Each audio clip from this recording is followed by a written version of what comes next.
Hi అండి. Welcome to Gayatri's kitchen. ఈరోజు నేను ఎంతో టేస్టీ అయిన గుత్తి వంకాయ మసాలా తయారు చేసి చూపిస్తాను. ఈ వంకాయ మసాలా రెగ్యులర్‌గా కాకుండా ఇంకా టేస్టీగా ఉంటుందండి. ఆ విధంగా చేశాను. ఈ గుత్తి వంకాయ మసాలా చాలా మందికి ఇష్టమండి. నాకు కూడా చాలా ఇష్టం. అందుకోసమని ఇంకా టేస్టీగా వచ్చే విధంగా నేను చేశాను. ఇప్పుడు ఆ ప్రాసెస్ చూద్దాము. ముందుగా హాఫ్ కేజీ వంకాయలను ఇలా క్లీన్ చేసి పెట్టుకోండి. దీనికి ముందు మనము మసాలా ప్రిపరేషన్ చేసుకోవాలండి. దీనికోసం నువ్వులు, పల్లీలు, కొబ్బరిని వేయించుకోవాలి. వేయించేటప్పుడే ఒక పావు స్పూన్ వరకు మెంతులు, ఒక హాఫ్ స్పూన్ వరకు జీలకర్ర కూడా యాడ్ చేసుకొని వేయించుకోండి. 2 స్పూన్స్ పల్లీలు, 2 స్పూన్స్ నువ్వులు తీసుకుంటే కొబ్బరి మాత్రం ఒక స్పూన్ వరకు తీసుకోవాలి. ఇలా తీసుకొని అంతా మంచిగా ఫ్రై చేసుకోండి. ఒక 5, 6 జీడిపప్పులు కూడా వేసుకొని మంచిగా వేయించుకొని ఇదంతా మంచిగా చల్లారిన తర్వాత మిక్సీలో వేసుకొని మెత్తని పౌడర్‌లా చేసి పెట్టుకోవాలి.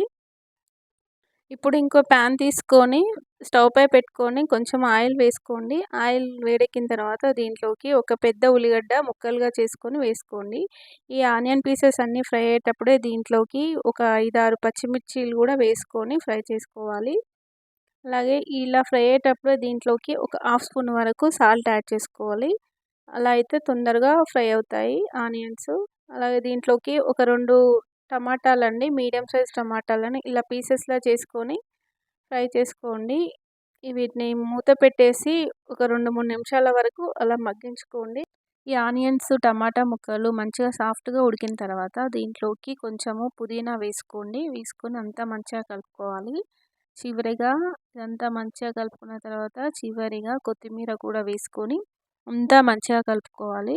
కలుపుకొని స్టవ్ ఆఫ్ చేసుకొని చల్లారిన తర్వాత దీన్ని మనం ఇందాక మిక్సీ పట్టుకున్న పౌడర్‌లోకి వేసుకొని మెత్తని పేస్ట్‌లా వచ్చే విధంగా మిక్సీ పట్టుకోవాలి. ఇలా పట్టుకునేటప్పుడే దీంట్లోకి మనం ముందుగా నానబెట్టుకున్న కొంచెం చింతపండును కూడా వేసుకొని మిక్సీ పట్టాలి. అలాగే దీంట్లోకి ఒక 1 ½ స్పూన్ వరకు ధనియాల పొడి కూడా యాడ్ చేసుకోవాలి.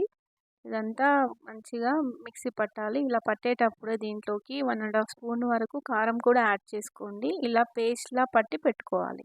మసాలా రెడీ చేసుకున్నాం కదా! ఇప్పుడు వంకాయలను కట్ చేసుకుందాము. దీనికోసం కొన్ని నీళ్ళని తీసుకొని నీటిలో ఉప్పు వేసి రెడీగా పెట్టుకోవాలి. ఇలా ఉప్పు నీటిలో మనం వంకాయలను నిలువుగా కట్ చేసి ఇలా గుత్తిలా చేసి పెట్టుకోవాలి. వంకాయలను మాత్రం ఫ్రెష్‌గా ఉన్నాయి తీసుకోండి. పుచ్చులు లేకుండా నీట్‌గా ఉన్నాయి చెక్ చేసుకుంటూ కట్ చేసి వేసుకోండి ఉప్పు నీటిలో. అన్నిటిని ఇలా కట్ చేసుకొని వేసుకొని ఉంచాలి. ఇప్పుడు ప్యాన్ తీసుకొని స్టవ్ పై పెట్టుకొని ప్యాన్ వేడెక్కిన తర్వాత ఒక 3 పావుల వరకు ఆయిల్ వేసుకోండి. పెద్ద స్పూన్‌తో ఒక 3 వేసుకోండి. వేసుకొని దీంట్లోకి ఒక హాఫ్ స్పూన్ వరకు ఆవాలు, ఒక హాఫ్ స్పూన్ వరకు జీలకర్ర కూడా వేసుకోవాలి. ఇలా వేసుకున్న తర్వాత ఇయి ఫ్రై అవుతుండగా దీంట్లోకి అల్లం వెల్లుల్లి పేస్ట్ ఒక 2 స్పూన్ల వరకు వేసుకోండి. ఫ్రెష్‌గా నూరుకున్నది. వేసుకొని మంచిగా ఈ అల్లం వెల్లుల్లి పేస్ట్ కూడా మంచిగా ఫ్రై అయ్యే విధంగా ఫ్రై చేసుకోవాలి. ఇలా ఫ్రై అయ్యేటప్పుడే దీంట్లోకి ఒక హాఫ్ స్పూన్ వరకు పసుపు కూడా వేసుకొని అంతా మంచిగా ఫ్రై చేసుకోవాలి. ఇలా ఫ్రై అయిన తర్వాత దీంట్లోకి మనం కట్ చేసి పెట్టుకున్న వంకాయలు ఉన్నాయి కదా! వాటన్నిటిని ఇందులో వేసుకొని అంతా మంచిగా కలుపుకోవాలి.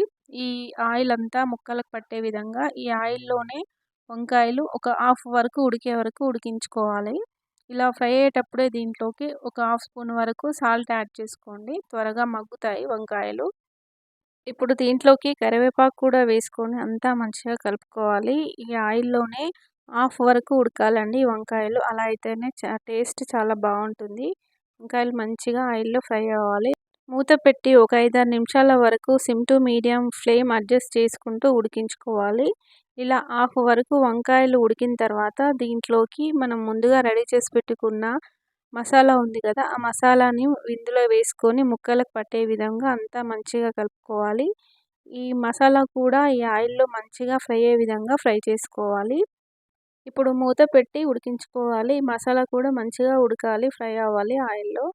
ఇలా మధ్య మధ్యలో కలుపుకుంటూ ఒక 5, 6 నిమిషాల పాటు మగ్గించుకోవాలి మసాలాని. అంటే అడుగంటుతదండి మసాలా. అలా అడుగంటకుండా 2, 3 మినిట్స్‌కి ఒకసారి ఇలా సిమ్‌లో పెట్టుకొని మధ్య మధ్యలో కలుపుకుంటూ అంతా గ్రేవీ అంతా మంచిగా ఫ్రై అయ్యే విధంగా ఫ్రై చేసుకోవాలి. ఇలా ఫ్రై అయిన తర్వాత దీంట్లోకి ముక్క మునిగే వరకు అంటే వంకాయ ముక్కలు మునిగే వరకు వాటర్ యాడ్ చేసుకొని మళ్ళీ మూత పెట్టి ఉడికించుకోవాలి. ఇలా మధ్య మధ్యలో కలుపుకుంటూ ఉడికించుకోండి. గ్రేవీ చిక్కగా అయ్యే వరకు ఉడికించుకోవాలి. ఇప్పుడే ఏమైనా కారం, ఉప్పు గానీ సరిపోకపోతే చెక్ చేసుకొని వేసుకోండి. ఇలా వేసుకున్న తర్వాత దీంట్లోకి గరం మసాలా అండి ఒక పావు స్పూన్ వరకు గరం మసాలా వేసుకొని అంతా మంచిగా కలుపుకోవాలి. ఖచ్చితంగా గరం మసాలా యాడ్ చేసుకోండి. ఫ్లేవర్ టేస్ట్ బాగుంటుంది. బగారా రైస్‌లోకి అన్నింట్లోకి ఇలా వేసుకోవడం వల్ల టేస్టీగా ఉంటుంది. ఇప్పుడు పచ్చిమిర్చీలను చీల్చి వేసుకోండి. ఈ గ్రేవీలో ఈ పచ్చిమిర్చి ఉడకడం వల్ల చాలా టేస్టీగా ఉంటుంది. ఫ్లేవర్ కూడా చాలా బాగుంటుంది. ఇది ఆప్షనల్. మీకు ఇష్టమైతే వేసుకోండి. ఇలా వేసుకొని మసాలా అంతా మంచిగా కలిసే విధంగా కలుపుకోవాలి. ఇప్పుడు మళ్ళీ మూత పెట్టి ఒక 2, 3 నిమిషాల వరకు మళ్ళీ మగ్గించుకోండి. అంటే ఆయిల్ సపరేట్ అయ్యే వరకు ఉడికించుకోవాలి. ఈ ఆయిల్ సపరేట్ అయ్యిందంటే కర్రీ అయినట్టండి. చివరిగా కొత్తిమీర వేసుకొని అంతా మంచిగా కలుపుకోవాలి. అంతేనండి. గుత్తి వంకాయ మసాలా రెడీ అయింది. ఎంతో టేస్టీగా ఉంటుంది. చాలా టేస్టీగా ఉంటుందండి. మీరు ఖచ్చితంగా ఈ రెసిపీని ఇంట్లో ట్రై చేయండి. ట్రై చేసి ఎలా వచ్చిందో నాకు కామెంట్ కూడా చేయండి.